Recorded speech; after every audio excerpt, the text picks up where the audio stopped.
Ils ont dit que j'étais une bouche supplémentaire à nourrir. La veuve PDG a acheté l'immeuble et augmenté le loyer. Bon retour et profitez de l'histoire. Jacqueline Moreau se tenait debout devant le miroir de la petite salle de bain, scrutant les rides qui s'étaient formées autour de ses yeux comme des chemins sinueux sur une carte routière. À 62 ans, son visage portait les traces d'une vie bien remplie, mais pas les stigmates de la défaite.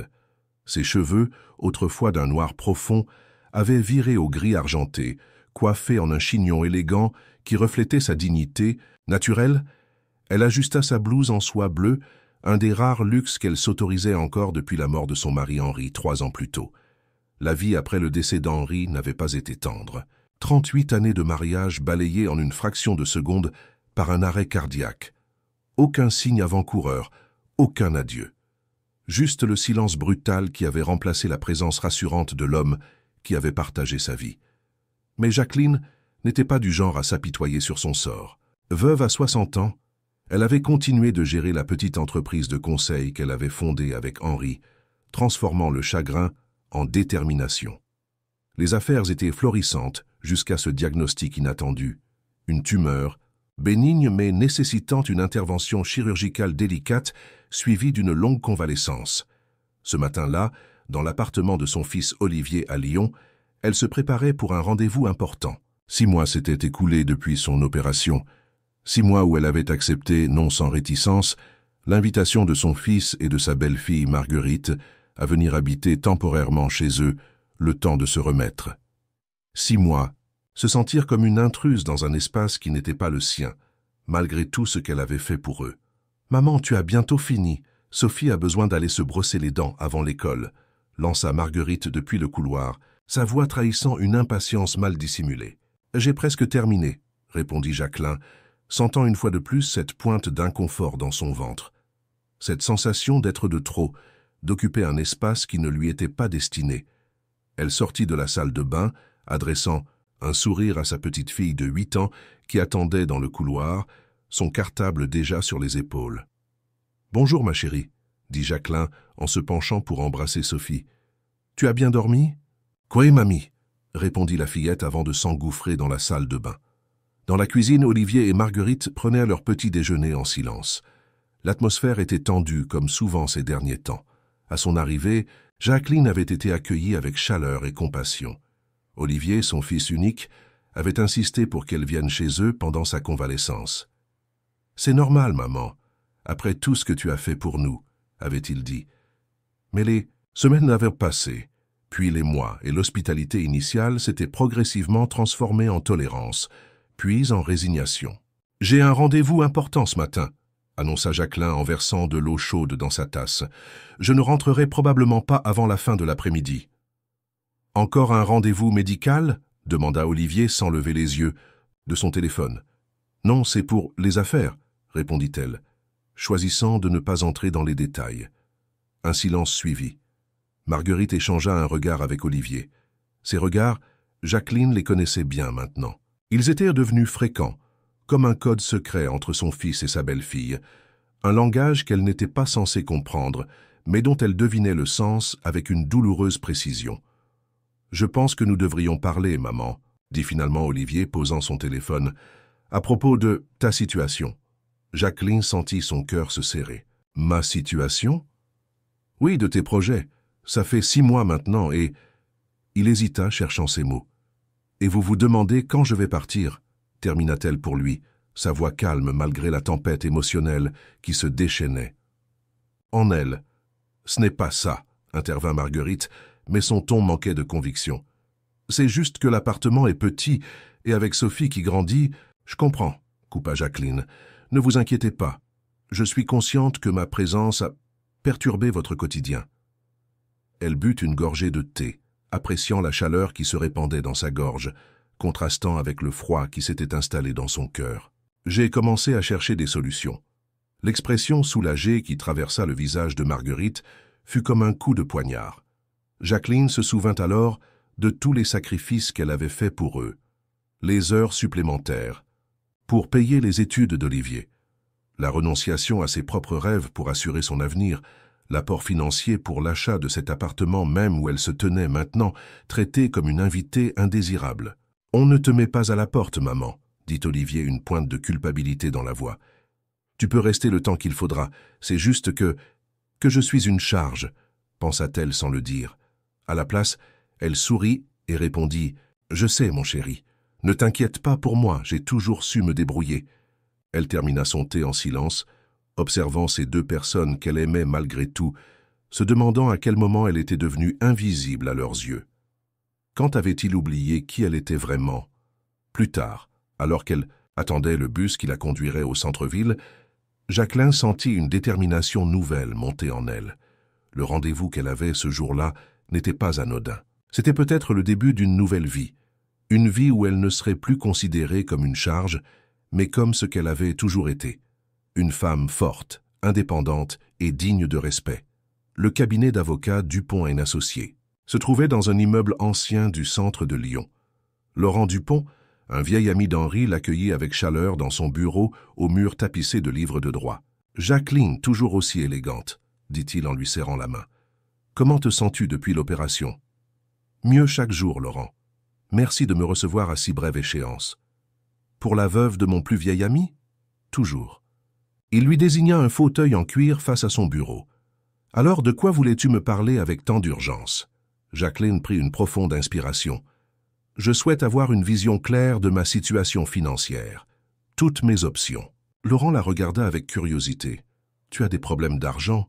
Je croyais que l'entreprise se portait bien malgré ton absence temporaire. »« L'entreprise va très bien, » confirma-t-elle. « C'est ma situation personnelle qui évolue.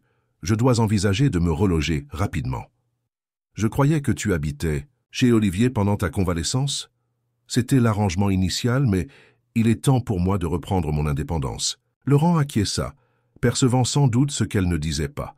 Il sortit un dossier de son tiroir. « Eh bien, examinons cela ensemble. Après le décès d'Henri, tu as hérité de la totalité de vos biens communs, y compris sa part de l'entreprise. Les placements que nous avons effectués se sont avérés judicieux. Tu possèdes également 2 petits appartements en location dans le 6e arrondissement, et bien sûr, les actions que tu as acquises au fil des ans. » Jacqueline écoutait attentivement. Elle connaissait l'essentiel de ces informations, mais les entendre énumérées ainsi lui rappelait une vérité fondamentale.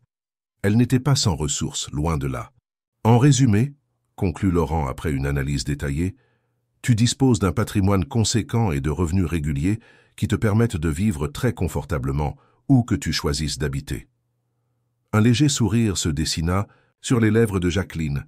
« Et si je voulais faire un investissement important, disons immobilier ?» Laurent haussa un sourcil, intrigué. « Tu as un projet spécifique en tête ?»« Peut-être, » répondit-elle évasivement. « Disons que j'ai entendu parler d'une opportunité potentiellement intéressante. » Lorsque Jacqueline quitta le cabinet d'avocat 2 heures plus tard, elle tenait en main un dossier détaillé de sa situation financière et plusieurs options d'investissement. Mais plus important encore, elle avait en tête un plan qui commençait à prendre forme.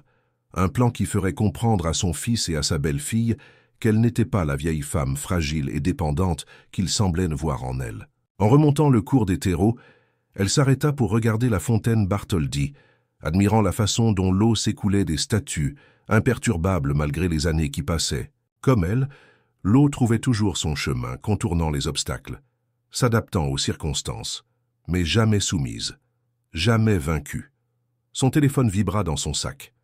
Un message de Marguerite. « N'oublie pas d'acheter du lait en rentrant, s'il te plaît. Pas de s'il te plaît si tu as le temps, ou si ce n'est pas trop te demander. Juste une instruction, comme si faire les courses était la contrepartie attendue pour son hébergement. » Jacqueline rangea son téléphone sans répondre. Elle avait d'autres priorités aujourd'hui. Son prochain rendez-vous allait peut-être changer le cours de sa vie. Le bureau de Pascal Legrand, agent immobilier spécialisé dans les transactions de prestige, se trouvait à quelques pas de la place Bellecour. Jacqueline avait fait sa connaissance lors d'un dîner d'affaires quelques années auparavant et ils avaient gardé contact. « Madame Moreau, quel plaisir de vous revoir », l'accueillit-il chaleureusement. « J'ai été navré d'apprendre vos récents problèmes de santé. Vous semblez cependant en pleine forme aujourd'hui. » « Merci, Pascal. La convalescence touche à sa fin et il est temps pour moi de me tourner vers l'avenir. » « Et cet avenir implique un investissement immobilier, si j'ai bien compris votre appel ?» En effet. Jacqueline s'assit confortablement dans le fauteuil qu'il lui proposait. « Je m'intéresse à un immeuble en particulier, celui où habite actuellement mon fils. » Pascal parut surpris. « Vraiment, c'est une démarche inhabituelle. Disons que j'ai des raisons personnelles, » répondit-elle simplement. « L'immeuble est-il sur le marché? Laissez-moi vérifier. » Il pianota sur son ordinateur. « Ah, le 15 rue Vauban? En effet, le propriétaire actuel, M. Bertrand, envisage de vendre. Il n'a pas encore officialisé la mise en vente, mais il est ouvert aux propositions. C'est un immeuble de belle facture, 5 étages, 8 appartements, tous loués avec des baux en cours, y compris celui de mon fils. Si votre fils est locataire, oui, son bail serait repris par le nouveau propriétaire. » Jacqueline hocha la tête, pensive. Quel est le prix demandé? Pascal lui montra un chiffre sur son écran, et elle ne put s'empêcher de hausser légèrement les sourcils. C'était une somme considérable, même pour quelqu'un avec ses moyens. « C'est un investissement conséquent, » commenta Pascal, « mais la rentabilité est excellente. Les loyers actuels sont légèrement en dessous du marché, ce qui offre une marge d'augmentation, et le quartier se valorise chaque année. »« Je voudrais visiter l'immeuble, » déclara Jacqueline, discrètement si possible, « et j'aimerais obtenir toutes les informations sur les locataires actuels, les baux, les travaux récents. » « Bien sûr, je peux organiser cela rapidement, mais puis-je me permettre une question, Madame Moreau? Faites donc. Est-ce vraiment un investissement que vous envisagez ou y a-t-il autre chose derrière cette démarche? » Jacqueline sourit, appréciant sa perspicacité. « Disons que c'est un peu des deux, Pascal.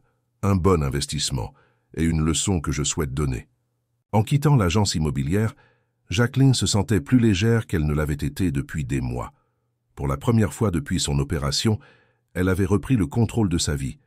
Elle n'était plus simplement la mère malade, la belle-mère encombrante, la grand-mère qui occupait trop d'espace. Elle était redevenue ce qu'elle avait toujours été, une femme d'affaires avisée, une stratège, une force avec laquelle il fallait compter. Le soir venu, elle rentra à l'appartement d'Olivier et Marguerite, le carton de lait à la main comme demandé. L'atmosphère était toujours aussi tendue, mais cette fois Jacqueline l'apercevait différemment. Ce n'était plus elle qui se sentait mal à l'aise. C'était comme si elle observait la scène de l'extérieur, consciente qu'elle détenait désormais un secret qui changerait tout. « Tu as passé une bonne journée, maman ?» demanda Olivier distraitement en préparant le dîner. « Très instructive, » répondit-elle simplement. « Et la vôtre ?»« Épuisante, » soupira Marguerite. Et pour couronner le tout, le propriétaire a envoyé un email à tous les locataires. Il envisage de vendre l'immeuble. Jacqueline dut faire un effort pour masquer sa satisfaction. « Vraiment?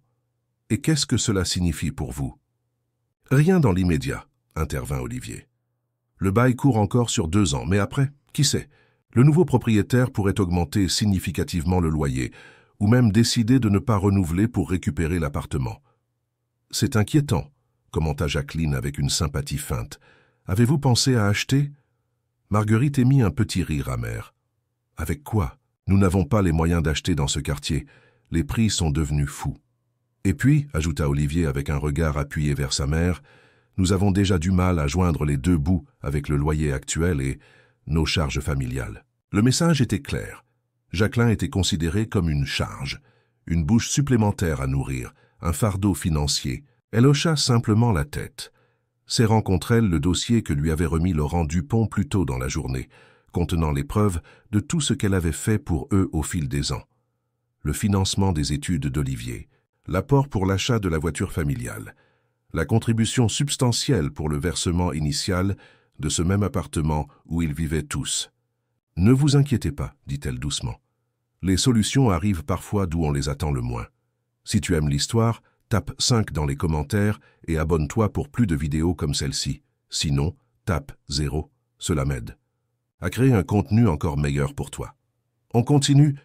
Les jours suivants furent particulièrement difficiles pour Jacqueline, comme si la perspective du changement de propriétaire de l'immeuble avait cristallisé les tensions. L'atmosphère à l'appartement était devenue presque irrespirable.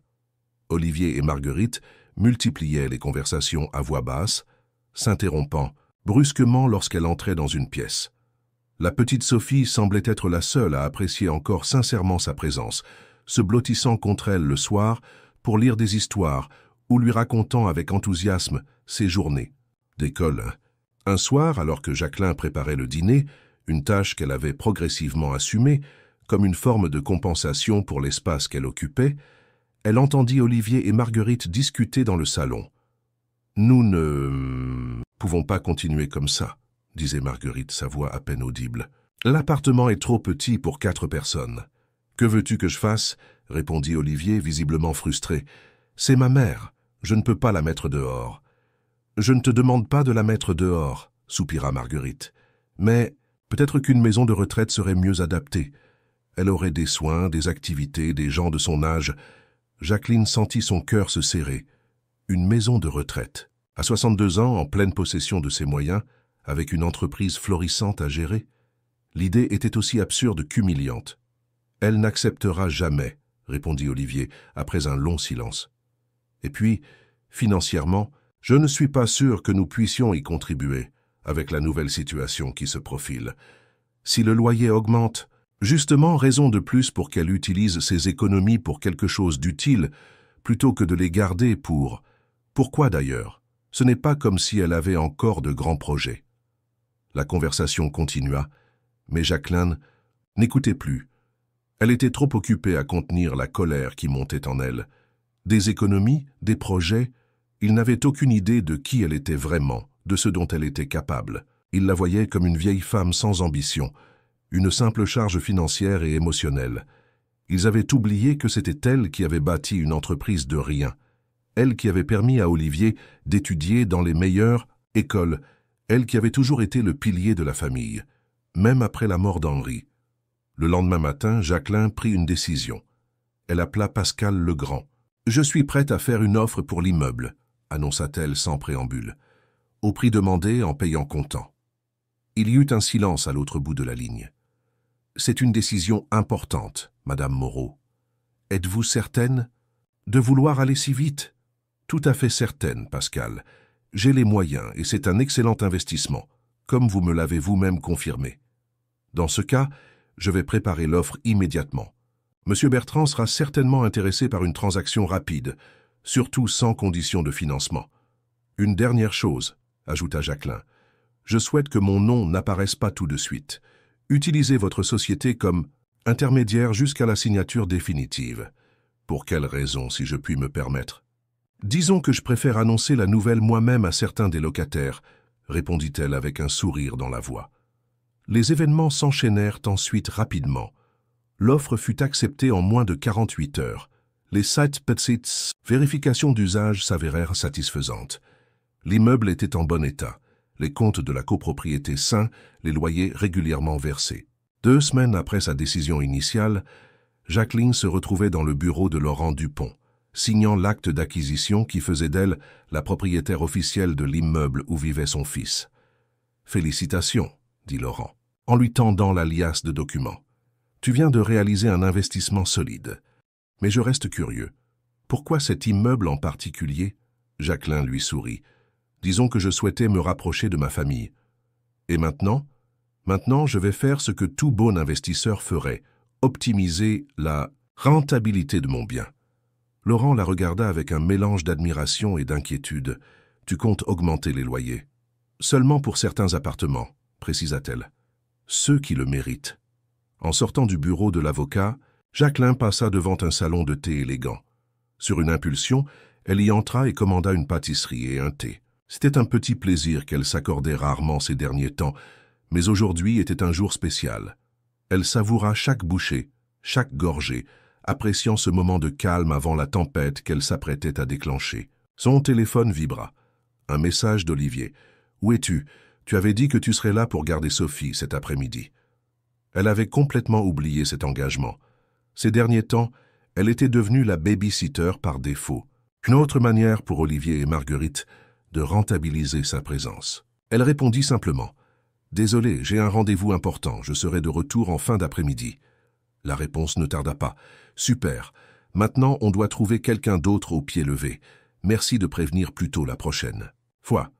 Jacqueline sentit une pointe de culpabilité, rapidement balayée par la rancœur accumulée ces derniers mois.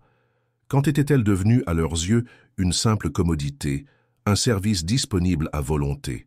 Quand avait-il oublié qu'elle était une personne à part entière, avec ses propres besoins, ses propres projets?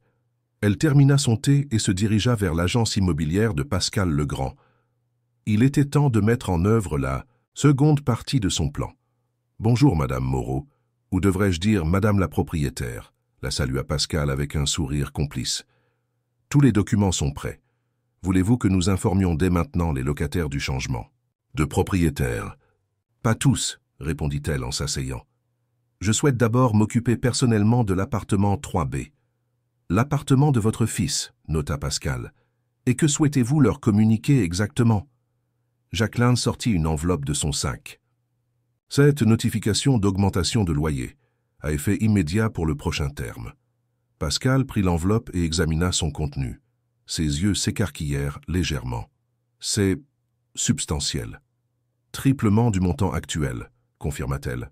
Calmement. « Tout à fait légal dans le cadre d'un changement de propriétaire, même si cela reste inhabituel. Votre fils ne pourra probablement pas assumer une telle augmentation, » remarqua doucement Pascal. « Je le sais. Et c'est précisément votre intention. » Ce n'était pas une question, mais Jacqueline hocha néanmoins la tête. Parfois, les gens ont besoin qu'on leur rappelle certaines vérités, qu'on leur montre qui ils sont vraiment et qui nous sommes. Pascal la regarda longuement, puis sourit avec une certaine admiration.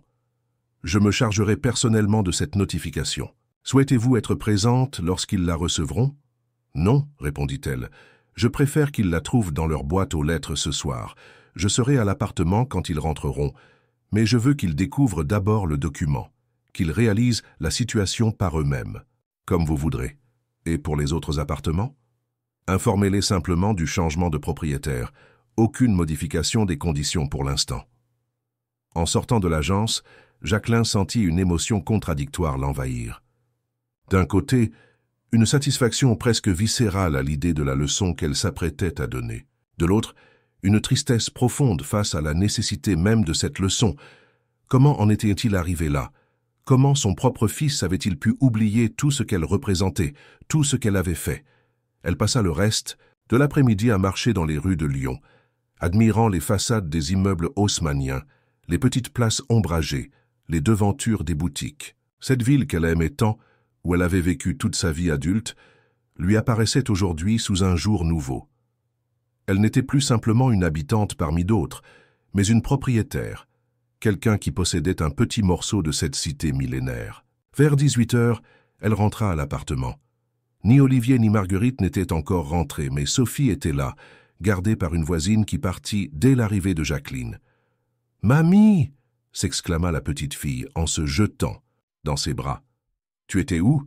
J'avais peur que tu ne reviennes pas. » Jacqueline serra sa petite fille contre elle, savourant cette affection sincère. « Je ne te quitterai jamais vraiment, ma chérie. Même si un jour nous ne vivons plus sous le même toit, je serai toujours là pour toi. Promis? Promis. » Elles passèrent la soirée ensemble, préparant le dîner, faisant les devoirs de Sophie, lisant des histoires. La normalité de ces moments contrastait fortement avec la tempête qui se préparait, et Jacqueline en profita pleinement, consciente que bientôt, rien ne serait plus comme avant. À 19h30, la porte d'entrée s'ouvrit. Olivier et Marguerite rentraient, visiblement tendus. Ils tenaient dans leurs mains l'enveloppe que Pascal avait dû déposer plus tôt. « Maman !» dit Olivier d'une voix étrangement calme. « Tu sais ce que c'est ?» Jacqueline leva les yeux du livre qu'elle lisait à Sophie. Une lettre, apparemment. « Ne joue pas à ça. Tu es au courant, n'est-ce pas ?» Sophie, sentant la tension, regarda alternativement sa grand-mère et ses parents. « Qu'est-ce qui se passe ?»« Rien, ma chérie, » répondit Marguerite en tentant de sourire. « Va dans ta chambre un moment.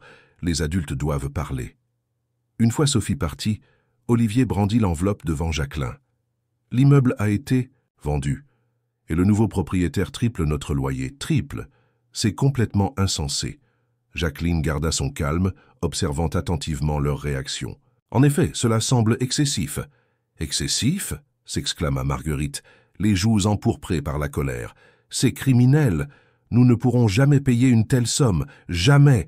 Nous allons devoir déménager, changer Sophie d'école, tout recommencer ailleurs. » Olivier s'assit lourdement sur le canapé, le visage blême. « Je ne comprends pas. L'ancien propriétaire nous avait assuré que si l'immeuble était vendu, les conditions resteraient similaires pendant au moins 1 an. Apparemment, le nouveau propriétaire n'est pas de cet avis, commenta Jacqueline avec une indifférence feinte.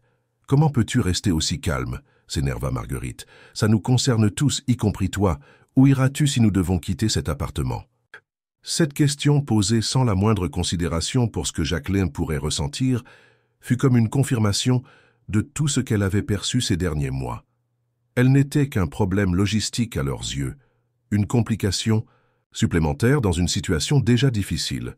« Ne t'inquiète pas pour moi, » répondit-elle doucement. « J'ai toujours su m'adapter. » Olivier la regarda soudain avec suspicion. « Tu es étrangement sereine, maman.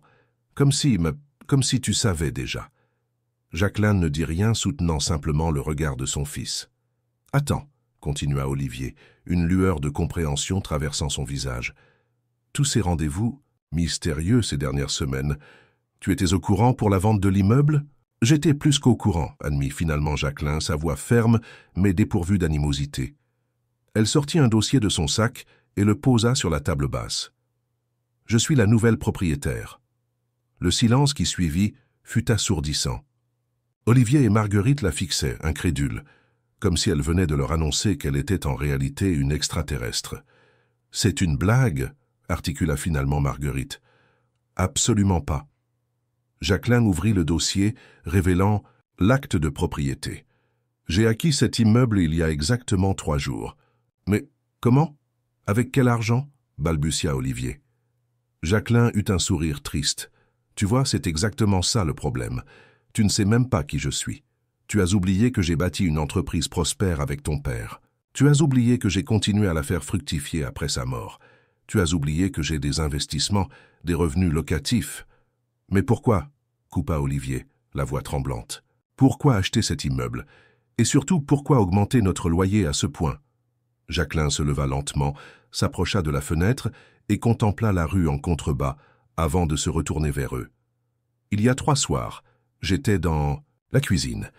Je préparais le dîner pour vous comme je le fais presque tous les jours depuis que je suis ici. Et j'ai entendu Marguerite dire « Elle est juste une bouche supplémentaire à nourrir. Nous n'avons pas signé pour ça. » Marguerite pâlit, échangeant un regard paniqué avec Olivier. « Je vous ai entendu discuter de la possibilité de me placer en maison de retraite, comme si j'étais un meuble encombrant dont on ne sait plus quoi faire. J'ai entendu tes inquiétudes, Olivier, concernant le fardeau financier que je représente. » « Maman, ce n'est pas ce que tu crois, » commença Olivier. « Ne me mens pas, » l'interrompit Jacqueline. « Pas maintenant, pas après tout ça. » Elle prit une profonde inspiration. « Savez-vous ce que j'ai ressenti en entendant ces mots, en réalisant que mon propre fils, que j'ai élevé seul après la mort de son père, me considérait comme un poids mort ?» Ni Olivier ni Marguerite ne répondirent. « Avez-vous la moindre idée de tout ce que j'ai sacrifié pour vous, pour cet appartement même où vous vivez ?» Elle sortit un autre document du dossier. « Voici la preuve du virement que j'ai effectué pour vous aider à payer l'apport initial de cet appartement. 50 000 €. Sans cela, vous n'auriez jamais pu l'obtenir. Nous le savons, maman, et nous t'en sommes reconnaissants, mais... » « La reconnaissance ?» coupa-t-elle. « Est-ce de la reconnaissance que j'ai entendue quand vous discutiez de la meilleure façon de vous débarrasser de moi? Est-ce de la reconnaissance que je ressens quand Marguerite soupire à chaque fois que j'utilise la salle de bain trop longtemps, ou quand tu fronces les sourcils en calculant mentalement ce que je coûte en nourriture? » « Ce n'est pas juste, » intervint Marguerite, la voix tremblante. « On traverse une période difficile financièrement. » « Difficile ?» Jacqueline laissa échapper un rire sans joie. « Laisse-moi te dire ce qui est difficile, Marguerite. Ce qui est difficile, c'est de perdre l'homme qu'on aime après 38 ans de mariage. Ce qui est difficile, c'est de continuer à gérer une entreprise tout en faisant face au deuil. Ce qui est difficile, c'est d'apprendre qu'on doit subir une opération majeure alors qu'on est seul. Et ce qui est vraiment, vraiment difficile, c'est de réaliser que les personnes sur qui on pensait pouvoir compter vous considèrent comme un fardeau. » Le silence retomba, lourd de non-dits et de regrets. Jacqueline reprit plus calmement. « Je n'ai pas acheté cet immeuble par vengeance. Je l'ai acheté pour vous rappeler qui je suis vraiment. Pour que vous compreniez que je ne suis pas cette vieille femme impuissante et dépendante que vous voyez en moi. Je suis toujours Jacqueline Moreau, la femme qui a bâti une entreprise à partir de rien, la femme qui a fait des sacrifices pour que son fils puisse avoir toutes les chances de réussir. Et l'augmentation du loyer, demanda doucement Olivier, c'est aussi pour nous rappeler qui tu es? Jacqueline sourit énigmatiquement. L'augmentation est réelle, et elle prendra effet le mois prochain, à moins que nous trouvions un arrangement. Quel genre d'arrangement? Interrogea Marguerite, soudain inquiète. Le respect, répondit simplement Jacqueline. La reconnaissance. De ce que je suis, de ma valeur. L'admission que je ne suis pas une bouche supplémentaire à nourrir, mais une personne à part entière, avec des compétences, des ressources et de la dignité. Elle s'approcha de son fils et posa une main sur son épaule. Je ne te demande pas de m'aimer davantage, Olivier. Je te demande simplement de te souvenir de qui je suis réellement et de me traiter en conséquence. Regardez ce qui se passe maintenant. La situation pourrait basculer d'un instant à l'autre. Les jours qui suivirent cette révélation furent étranges, comme si le temps s'était suspendu dans l'appartement.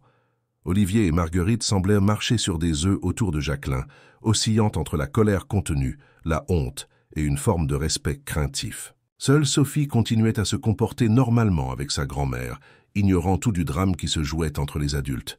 « Mamie, pourquoi papa et maman sont bizarres ces derniers temps ?» avait-elle demandé un soir avec cette perspicacité propre aux enfants. « Ils réfléchissent à des choses importantes », avait simplement répondu Jacqueline en lui caressant les cheveux. Une semaine exactement après la révélation, Olivier frappa à la porte de la chambre que Jacqueline occupait. Elle l'invita à entrer, remarquant immédiatement son expression tourmentée. « Je pense qu'il est temps que nous parlions, » dit-il en s'asseyant sur la chaise près de la fenêtre. Jacqueline hocha la tête attendant qu'il continue. « Ce que tu as fait, je n'arrive toujours pas à y croire, » commença-t-il. « C'était calculé, brutal même, mais je suppose que nous l'avions mérité. » Il passa une main fatiguée sur son visage. « J'ai beaucoup réfléchi ces derniers jours. À toi, à nous, à la façon dont nous t'avons traité. » « Et » encouragea Jacqueline. « Et j'ai honte, » admit-il finalement. « J'ai honte d'avoir oublié tout ce que tu as fait pour moi, pour nous.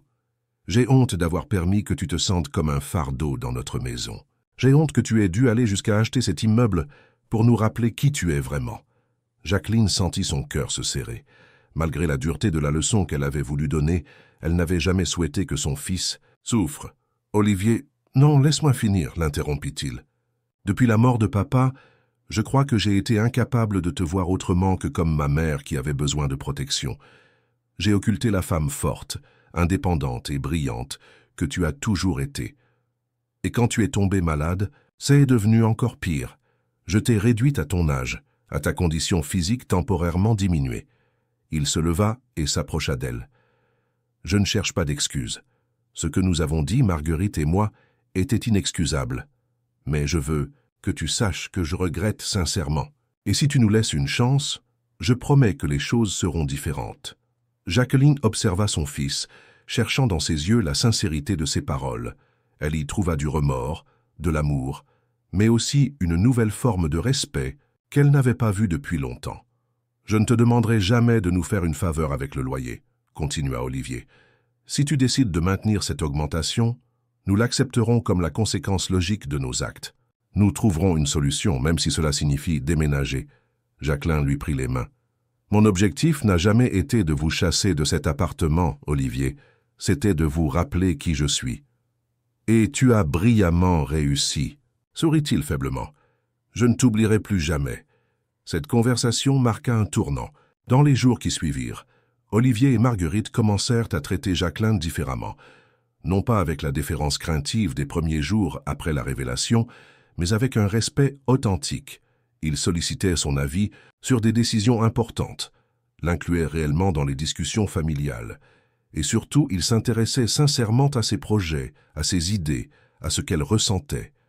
Marguerite, malgré sa fierté, vint également lui présenter ses excuses. « Je ne t'ai jamais vraiment connue, » admit-elle un soir alors qu'elle se retrouvait seule dans la cuisine. « Je t'ai jugée à travers le prisme de mes propres préjugés sur les femmes de ta génération. Je n'ai jamais pris le temps de découvrir la femme d'affaires accomplie que tu es. Il n'est jamais trop tard pour apprendre à se connaître, » répondit simplement Jacqueline. Quant à l'augmentation de loyer, Jacqueline finit par leur proposer un compromis. Elle maintiendrait le loyer actuel, à condition qu'ils investissent la différence dans un compte d'épargne pour l'éducation future de Sophie. Considérez cela comme un investissement dans notre famille, leur dit-elle. C'est ce que j'ai toujours fait après tout. 3 mois après l'acquisition de l'immeuble, Jacqueline prit une autre décision importante. Elle quitta l'appartement d'Olivier et Marguerite pour emménager dans un des appartements de l'immeuble qui venait de se libérer. « Tu n'es pas obligé de partir », protesta Olivier lorsqu'elle lui annonça son intention. « Nous aimons t'avoir avec nous. »« Je sais, » sourit Jacqueline, « mais nous avons tous besoin de notre espace. Et puis, je serai juste un étage au-dessus. Sophie pourra descendre me voir quand elle voudra. » Ce nouvel arrangement s'avéra bénéfique pour tous. Jacqueline retrouva son indépendance tout en restant proche de sa famille. Olivier et Marguerite apprécièrent de retrouver leur intimité, tout en sachant que Jacqueline n'était jamais loin si besoin. Quant à Sophie, elle était ravie d'avoir sa grand-mère juste en haut des escaliers. Mais au-delà de ces aspects pratiques, quelque chose de plus profond avait changé. La dynamique familiale s'était transformée. Jacqueline n'était plus perçue comme une charge, une bouche supplémentaire à nourrir, mais comme un pilier de la famille, une source de sagesse et de force. Un soir, alors qu'ils dînaient tous ensemble dans le nouvel appartement de Jacqueline, Olivier leva son verre. « Je propose un toast, » dit-il, le regard fixé sur sa mère, « à la femme la plus remarquable que je connaisse, qui nous a enseigné. Une leçon que nous n'oublierons jamais. Ne sous-estimez jamais une veuve qui connaît sa valeur. » Jacqueline sourit, touchée par ces mots. Elle avait agi par nécessité, poussée par le besoin de se faire respecter, de rappeler qui elle était. Vraiment.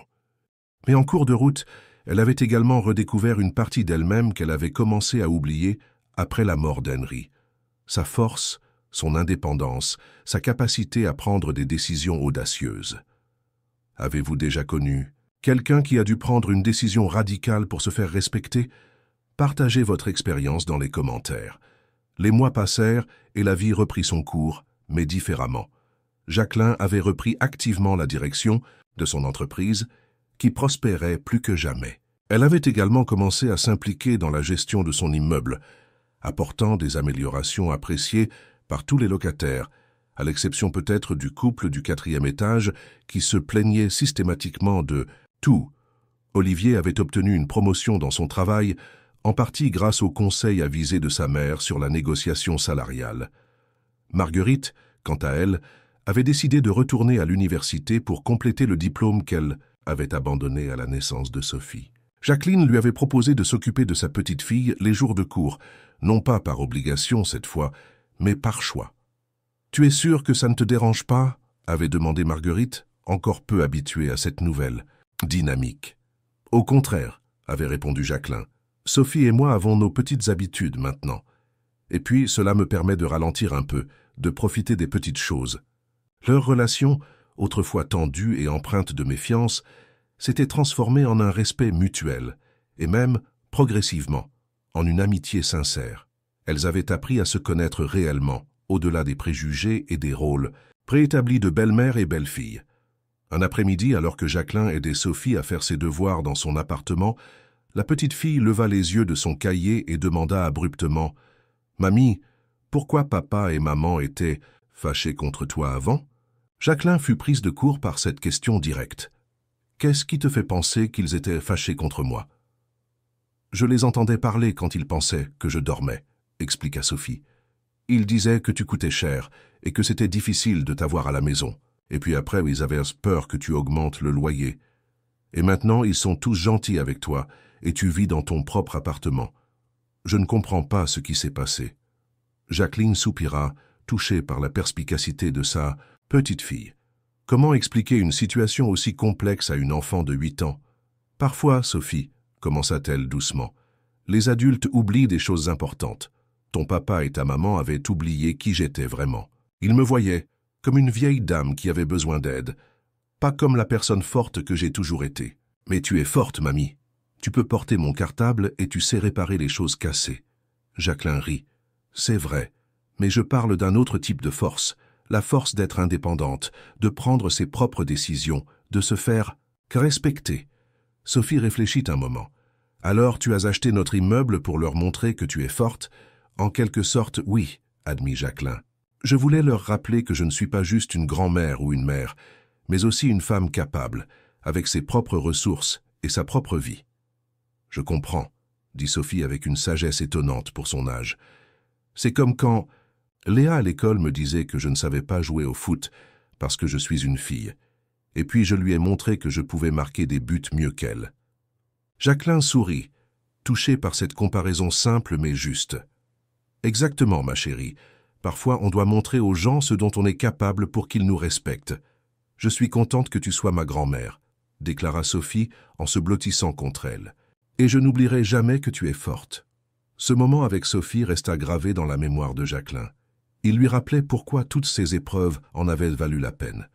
Non seulement pour retrouver sa propre dignité, mais aussi pour transmettre à sa petite fille l'importance de se faire respecter, de connaître sa valeur. L'hiver arriva, apportant avec lui les préparatifs des fêtes de fin d'année. Jacqueline proposa d'accueillir le réveillon de Noël dans son appartement, plus spacieux que celui d'Olivier et Marguerite. Elle invita également quelques-uns des autres locataires de l'immeuble, créant ainsi une atmosphère chaleureuse et conviviale qui rappelait à tous l'esprit communautaire qu'elle avait toujours valorisé. Pendant les préparatifs, Olivier l'aida à décorer le sapin, profitant de ce moment pour discuter avec elle. « Tu sais, maman, » dit-il en accrochant une boule en verre soufflé, « j'ai réalisé quelque chose récemment. »« Quoi donc ?» demanda Jacqueline, occupée à démêler. « Une guirlande lumineuse. Si tu n'avais pas fait ce que tu as fait, acheter l'immeuble, je veux dire, nous n'aurions jamais compris à quel point nous nous étions égarés. Nous serions restés enfermés dans notre vision réductrice de toi et nous aurions manqué l'opportunité de te connaître vraiment. » Jacqueline s'arrêta dans sa tâche, touchée par cette réflexion. « Je ne l'avais pas vue sous cet angle. C'était un électrochoc nécessaire, » continua Olivier. « Douloureux sur le moment, certainement. J'ai été en colère, blessé, humilié. Mais avec le recul, je comprends que c'était la seule façon de nous faire réaliser notre erreur. J'aurais préféré qu'il y ait un autre moyen, admit Jacqueline. Mais parfois, les leçons les plus difficiles sont celles qui nous marquent le plus profondément. » Exactement. Et tu sais quoi? Je suis reconnaissant. Non seulement pour la leçon elle-même, mais aussi pour l'exemple que tu as donné à Sophie. Tu lui as montré ce qu'est une femme forte, qui connaît sa valeur et qui refuse d'être diminuée ou ignorée. Ces mots touchèrent Jacqueline plus qu'elle ne voulait l'admettre. En agissant comme elle l'avait fait, son objectif premier avait été de restaurer sa propre dignité, de rappeler à son fils et à sa belle-fille qui elle était réellement. Elle n'avait pas pensé à l'impact que cela pourrait avoir sur sa petite fille. Pourtant, en y réfléchissant, quel meilleur héritage pouvait-elle laisser à Sophie que l'exemple d'une femme qui refusait d'être réduite à une bouche supplémentaire à nourrir? Qu'est-ce que cela pourrait signifier pour la suite? Laquelle des deux parties va céder en premier? Le soir du réveillon, alors que les invités discutaient joyeusement autour d'un verre de champagne, Jacqueline s'éclipsa un moment sur son balcon pour profiter de la vue sur Lyon illuminée. La neige tombait doucement, recouvrant la ville d'un manteau blanc immaculé. Marguerite la rejoignit, lui tendant une écharpe. « Tu vas attraper froid. »« Merci », sourit Jacqueline en s'enveloppant dans le tissu chaud. « La soirée se passe bien. Tu ne trouves pas ?»« Merveilleusement bien », confirma Marguerite. « J'ai eu une conversation fascinante avec Madame Martin du 2e étage. Elle m'a parlé de son parcours de femme entrepreneur dans les années 70. C'était impressionnant. Jeanne a toujours été une pionnière, commenta Jacqueline, un peu comme toi qui retourne à l'université à 35 ans. Ce n'est pas donné à tout le monde d'avoir ce courage. » Marguerite parut surprise par ce compliment. « Tu trouves que c'est courageux? J'ai plutôt l'impression de rattraper un retard. » « Non, c'est définitivement du courage. Recommencer quelque chose qu'on a laissé de côté, affronter un environnement nouveau, différent, ça demande de la force et de la détermination. » Elles restèrent un moment en silence, contemplant la ville en contrebas. Puis Marguerite se tourna vers Jacqueline, son expression soudain grave. « Je voulais te dire quelque chose. Depuis longtemps, en fait, commença-t-elle. Je suis désolée. Vraiment désolée pour la façon dont je t'ai traitée, pour les choses que j'ai dites. » « Tu t'es déjà excusée, Marguerite. Ce n'est plus nécessaire. »« Si, ça l'est, » insista-t-elle. « Parce que je n'ai jamais été totalement honnête sur les raisons de mon comportement. » Elle prit une profonde inspiration. « La vérité, c'est que j'étais jalouse. »« Jalouse ?» répéta Jacqueline, surprise. « De moi ? De ta relation avec Olivier, avec Sophie. de ton assurance, de ta réussite professionnelle, de la façon dont tu semblais toujours savoir quoi faire, toujours avoir la solution. Marguerite détourna le regard, visiblement embarrassée. J'avais l'impression de vivre dans ton ombre, d'être constamment comparée à toi et de ne jamais être à la hauteur. Jacqueline resta silencieuse, assimilant cette révélation inattendue. Quand tu es venue vivre avec nous après ton opération, ces sentiments se sont amplifiés, poursuivit Marguerite. Te voir tous les jours interagir avec ma fille, donner des conseils à mon mari, c'était comme si tu prenais ma place, comme si tu étais meilleur que moi dans mon propre rôle. Je n'ai jamais voulu te remplacer, murmura Jacqueline. Je sais, c'était dans ma tête, mes insécurités, mes peurs. Marguerite lui fit face à nouveau. Et le pire, c'est que je n'ai même pas essayé de te connaître vraiment. J'ai projeté sur toi toutes mes frustrations, jusqu'à te voir comme une rivale, une intruse, plutôt que comme la femme extraordinaire que tu es. Jacqueline fut touchée par cette confession. Jamais elle n'aurait imaginé que derrière l'hostilité de Marguerite se cachait en réalité de l'admiration et de la jalousie. « Tu sais, dit-elle doucement, quand j'avais ton âge, j'étais terrifiée à l'idée de ne pas être à la hauteur. Henri venait de lancer l'entreprise, Olivier était petit et je jonglais entre mon rôle de mère et mes ambitions professionnelles. Je me comparais constamment aux autres femmes qui semblaient tout réussir sans effort. Vraiment? Tu avais ces doutes? Bien sûr, nous en avons tous. La différence, c'est que j'ai appris avec le temps à ne plus me définir par le regard des autres, mais par mes propres standards. Marguerite hocha la tête, contemplative. C'est ce que j'essaie d'apprendre maintenant. Et ironiquement, c'est en partie grâce à toi, à l'exemple que tu as donné en refusant d'être diminué. Jacqueline sourit, émue par cette reconnaissance. Alors peut-être que tout ceci n'était pas seulement une leçon pour vous, mais aussi pour moi. Un rappel que nous avons tous nos insécurités, nos angles morts. Elles furent interrompues par Sophie qui ouvrit la porte-fenêtre. « Mamie, maman, venez vite, papa va ouvrir le champagne. » Elles rentrèrent, unies par une nouvelle compréhension, mutuelle, rejoignant la chaleur et les rires de la fête.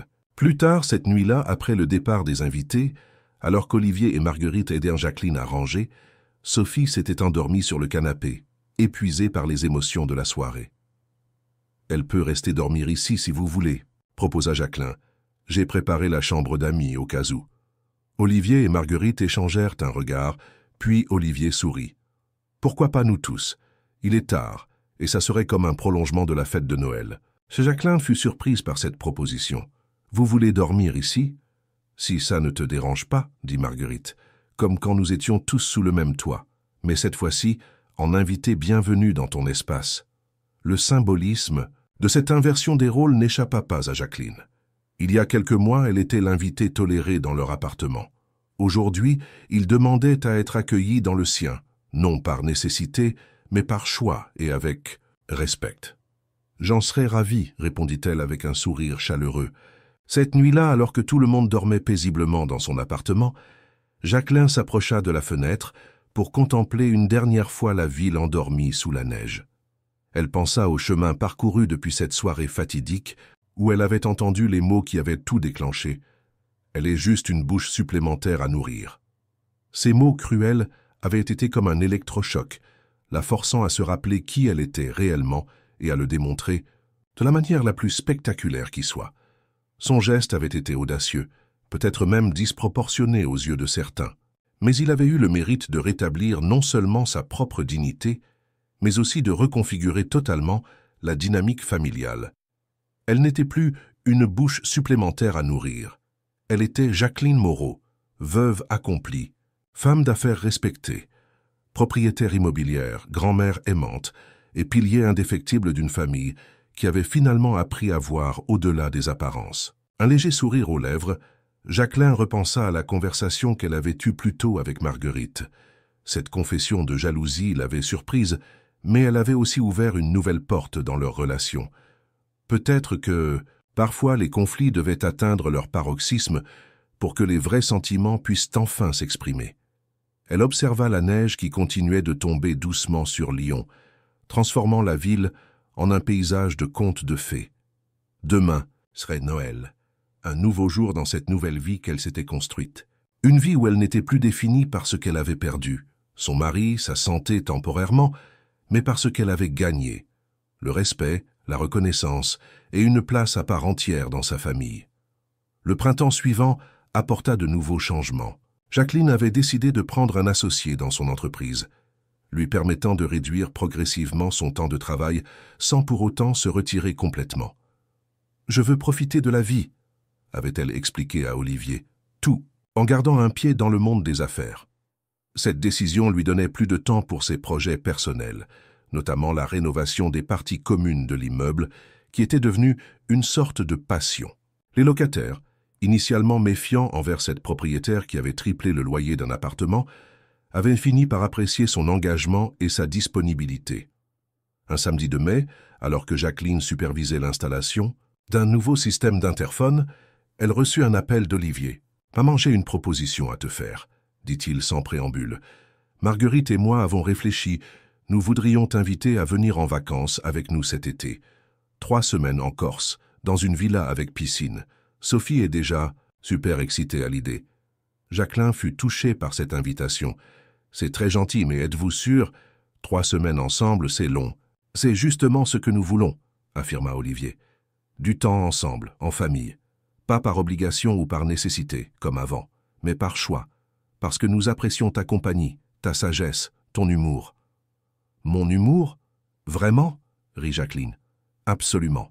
Surtout quand tu racontes à Sophie ces histoires sur mon enfance qui me font passer pour un parfait idiot. » Jacqueline sourit, se remémorant les anecdotes qu'elle partageait avec sa petite fille. « Dans ce cas, j'accepte avec plaisir. À une condition. Laquelle? Que ce soit moi qui invite.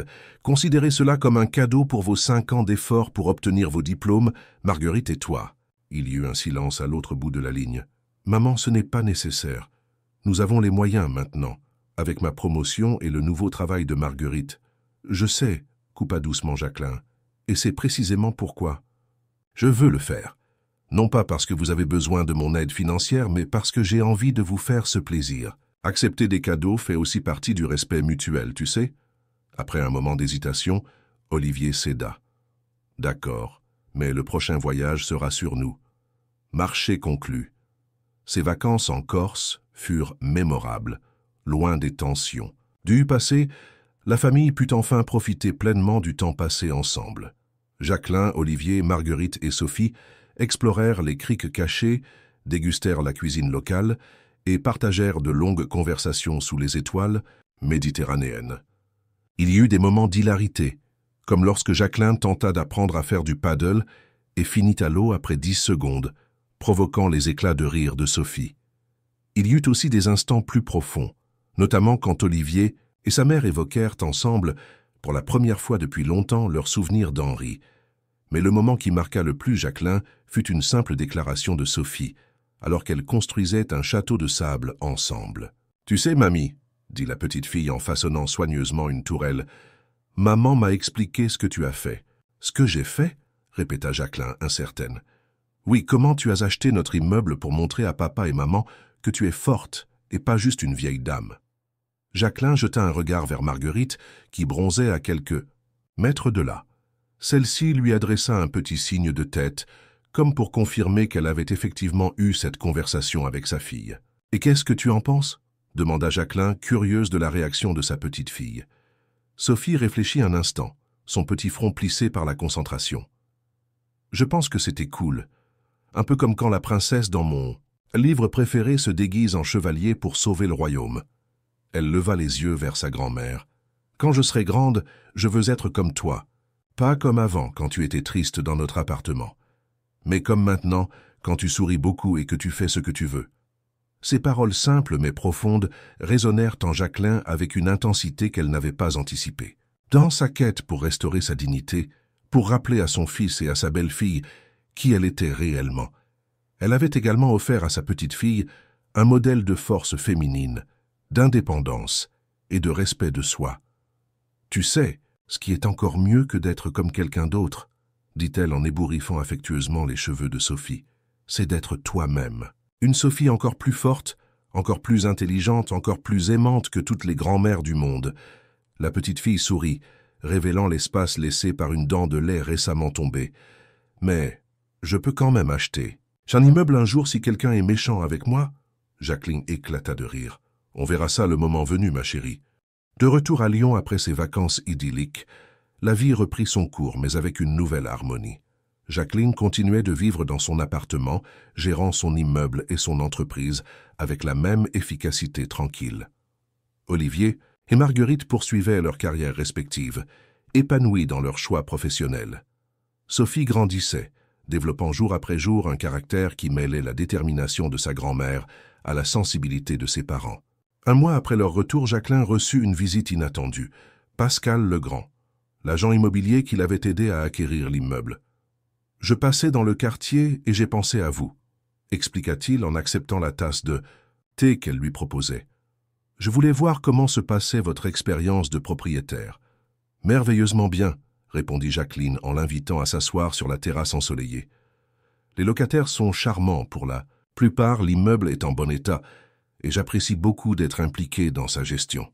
Et votre fils, comment a-t-il réagi finalement à cette leçon que vous souhaitiez lui donner ?» Jacqueline sourit, se remémorant le chemin parcouru. Au début, il était furieux, bien sûr, blessé aussi, mais avec le temps, cela a évolué vers une compréhension mutuelle plus profonde. Notre relation est maintenant plus forte qu'elle ne l'a jamais été, précisément parce qu'elle est basée sur le respect et la reconnaissance de qui nous sommes réellement. « Et le loyer? Vous l'avez vraiment triplé? »« Non, » admit Jacqueline en riant. « C'était une menace stratégique. J'ai finalement maintenu le montant initial, mais à condition qu'ils investissent dans l'éducation de ma petite fille. Ce n'était jamais une question d'argent, vous savez. C'était une question de principe, de respect. » Pascal hocha la tête, pensif. « C'est fascinant. Vous avez transformé ce qui aurait pu être un simple investissement financier en un outil de reconfiguration familiale. » « Je n'y avais pas pensé en ces termes, mais c'est assez juste, » concéda Jacqueline. « L'ironie, c'est que maintenant, mon fils et ma belle-fille me consultent régulièrement pour des conseils financiers ou des décisions importantes. Cette même expertise qu'ils ignoraient complètement il y a un an est maintenant valorisée, sollicitée même. Et vous, qu'avez-vous appris de cette expérience ?» Jacqueline prit le temps de réfléchir à cette question. « J'ai appris que parfois, il faut être prêt à bousculer profondément l'ordre établi pour initier un véritable changement. J'ai appris que connaître sa valeur ne suffit pas, il faut aussi la faire reconnaître par les autres. Et surtout, j'ai appris qu'il n'est jamais trop tard pour redéfinir sa place dans sa propre famille, dans sa propre vie. Qu'est-ce qui va se passer d'imprévu? Notre protagoniste fait face à un nouveau défi. L'automne était bien installé sur Lyon lorsque Jacqueline reçut un appel qui allait, une fois de plus, bouleverser sa vie. C'était Laurent Dupont, son avocat et ami de longue date. « Jacqueline, j'ai une proposition à te soumettre, » annonça-t-il. Sans préambule. Un groupe d'investisseurs américains s'intéresse à ton entreprise. Ils proposent un rachat complet à un prix substantiel. Jacqueline sentit son cœur s'accélérer. Vendre l'entreprise qu'elle avait bâtie avec Henri, l'idée ne lui avait jamais traversé l'esprit. De combien parle-t-on? Lorsque Laurent lui énonça le montant, Jacqueline dut s'asseoir. C'était une somme colossale, bien au-delà de ce qu'elle aurait pu imaginer. « Pourquoi maintenant ?» demanda-t-elle encore sous le choc. « Ton entreprise a une réputation d'excellence et sa croissance ces dernières années a attiré l'attention. De plus, ils cherchent à s'implanter en France et acquérir une société bien établie comme la tienne leur faciliterait grandement les choses. J'ai besoin de réfléchir, Laurent. C'est une décision énorme. Bien sûr, ils n'attendent pas une réponse immédiate, mais ils souhaiteraient te rencontrer la semaine prochaine si tu es intéressé. » Après avoir raccroché, Jacqueline resta longtemps immobile dans son salon, contemplant la vue sur Lyon qui s'étendait devant elle. Vendre l'entreprise signifierait tourner définitivement la page sur cette partie de sa vie qu'elle avait partagée avec Henri. Mais cela signifierait aussi une liberté financière absolue, la possibilité de se consacrer entièrement à d'autres projets, à sa famille, à elle-même. Ce soir-là, elle invita Olivier et Marguerite à dîner pour leur parler de cette proposition. Leur réaction la surprit. « Tu devrais accepter, maman, » dit Olivier sans hésitation. « Tu as travaillé toute ta vie. Tu mérites de profiter pleinement de tes années à venir, sans les contraintes d'une entreprise à gérer. »« Je suis d'accord, » renchérit Marguerite. « Et puis, pense à toutes les possibilités que cela ouvrirait. Tu pourrais voyager et t'investir dans des causes qui te tiennent à cœur, peut-être même créer une fondation. » Jacqueline les observa avec étonnement. Il y a 1 an à peine, il l'aurait peut-être encouragé à vendre par intérêt personnel, espérant secrètement qu'une partie de cet argent leur reviendrait.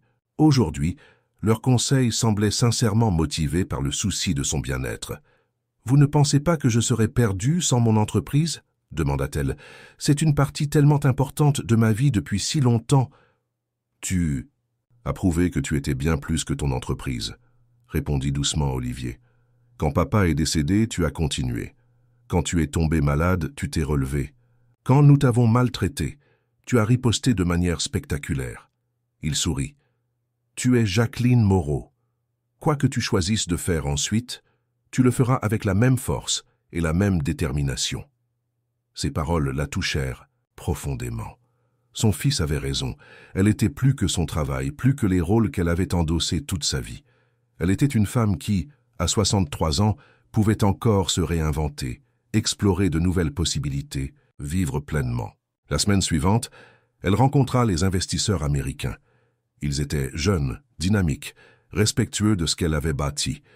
Ils lui proposèrent de rester consultante pour l'entreprise pendant une période de transition, une manière de valoriser son expertise tout en lui permettant de se détacher progressivement. Après mûre réflexion, Jacqueline accepta leur offre. La vente fut finalisée 3 mois plus tard, lui assurant une fortune considérable qui venait s'ajouter à son patrimoine déjà confortable. Le jour de la signature définitive, elle organisa une petite fête pour ses employés. Certains travaillaient avec elle depuis plus de 20 ans, et les quitter était la partie la plus difficile de cette décision. « Je ne vous abandonne pas », leur assura-t-elle dans un discours empreint d'émotion. « L'entreprise continuera sous une nouvelle direction, certes, mais avec les mêmes valeurs, la même exigence de qualité.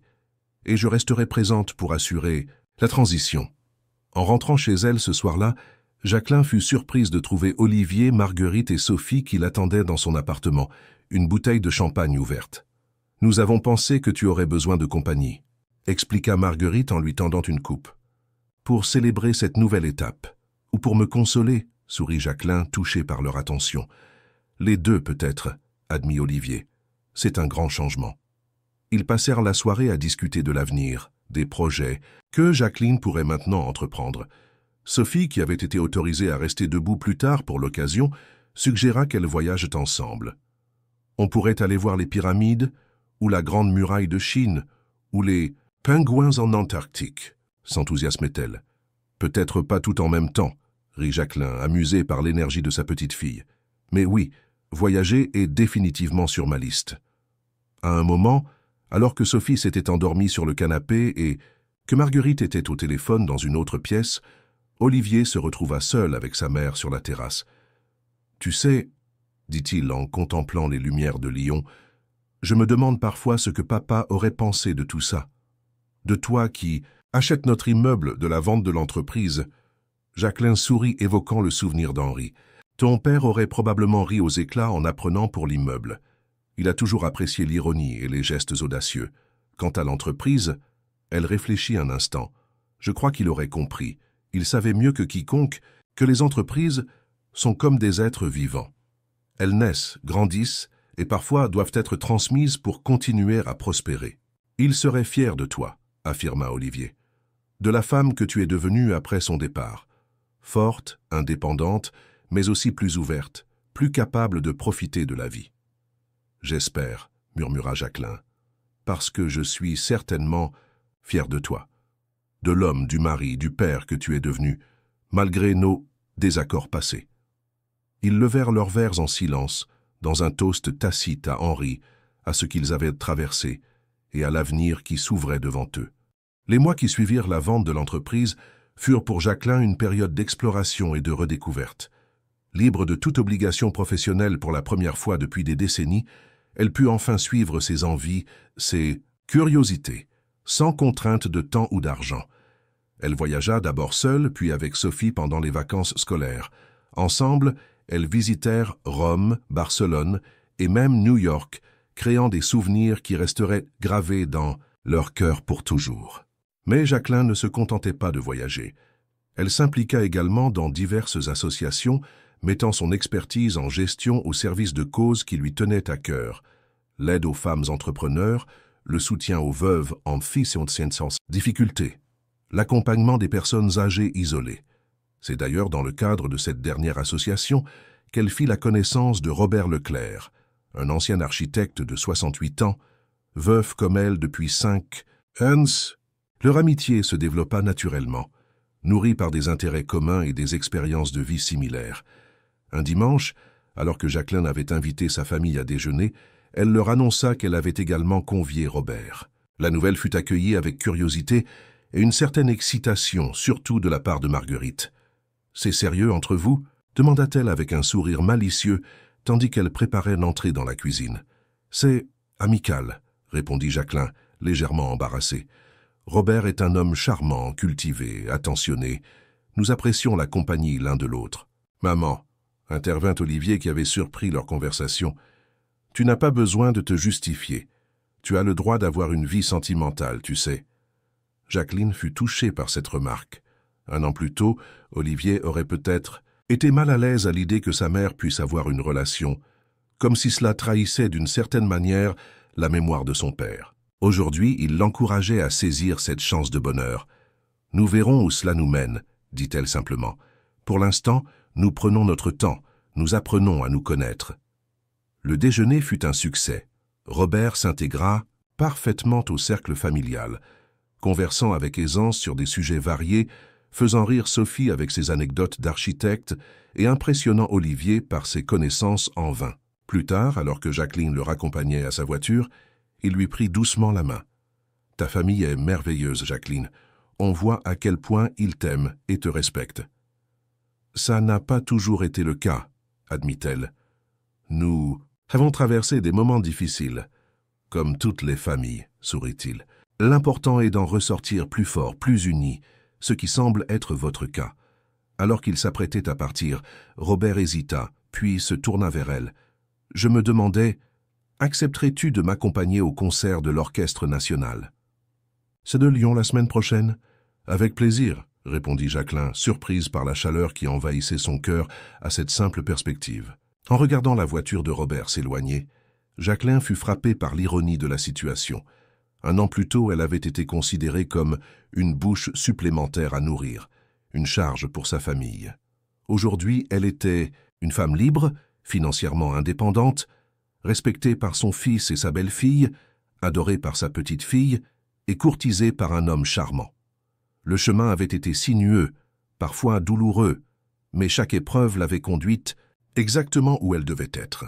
Non pas définie par ses pertes ou ses difficultés, mais par sa force, sa résilience et sa capacité à réinventer sa vie encore et encore. En rentrant dans son appartement, elle trouva Sophie qui l'attendait avec impatience. « Alors, mamie, il est gentil ton amoureux ?»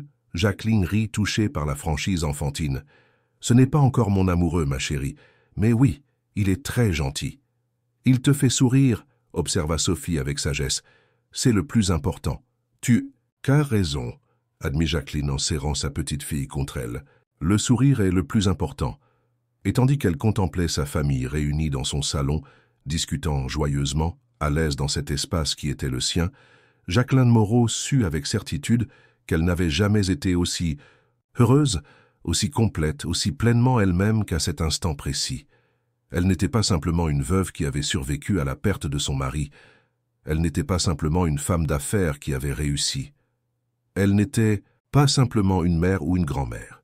Elle n'était pas simplement la propriétaire d'un immeuble qu'elle avait acheté pour donner une leçon. Elle était tout cela à la fois, et bien plus encore. Une femme qui avait refusé d'être réduite à une simple bouche supplémentaire. À nourrir. Une femme qui avait rappelé au monde, et surtout à sa famille, qu'elle méritait d'être vue, entendue, respectée pour qui elle était vraiment. Et c'était peut-être là la plus grande victoire de toutes. Félicitations. Tape 9 dans les commentaires pour me montrer que tu es resté jusqu'à la fin avec moi.